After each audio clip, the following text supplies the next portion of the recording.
जय जगन्नाथ सांग मैंने नमस्कार। आज हूँ मो गौरीर षठी पूजा तो से प्रिपारेसन चलता ता पूर्व मामा आणिकी निआ पुई हाँपी नानी की देते कारण जेहेतु ऑपरेशन पेसेंट आ सहजे शीत दिन तांको गरम ट्रिटमेंट निहाती दरकार तो से बस निआ पुई होते तो ता भितर मुझे पलैली रातिर डिनर प्रिपारेसन करने जिते रिचुअल्स था ना कहीं डेली रूटीन बा शेड्यूल तो केबे चेंज हुए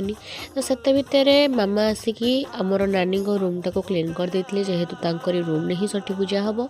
तो कौटी कौन रिचुअल्स थाए से तो मत जना ना बट आमर एपटे रिचुअल्स थाए कि 6 प्रकार खाद्य होगी आमर भोग लगा जाए षठी ठाकुर को तो तालपत्र लेखनी कलापाती एसबू रखिकी दीप धूप फूल दुबरकली पत्र पूजा करा जाए तो मामा से गुड़ा सब रेडी कर देते तो आज आमर पूजा भोग होता भोग आमर उसना भात डाली बैगण भजा आलू भर्ता आउ माछ भजा बंधाकोबी तरकारी यही सब आइटम होता भोग लगा बोली तो भोग हो सारा पर ये जो खाद्य थाए ना ताको जो माँ एंतुड़ी शाल बसता से माँ ही खाई थाए सो ओबियसली भोग लगी सारा पर या नानी ही खाइबे तो मामा फास्ट भोग लगे दौले आ भोग लगेला बेले दी झील जाक एत हैरान कर कहतुनि तो राधा को देखु केमती हो तो भोग लगी सारी नानी बस खाद्य खाऊले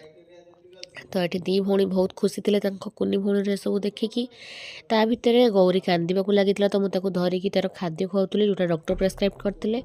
तो आज एतिकी रही। जय जगन्नाथ।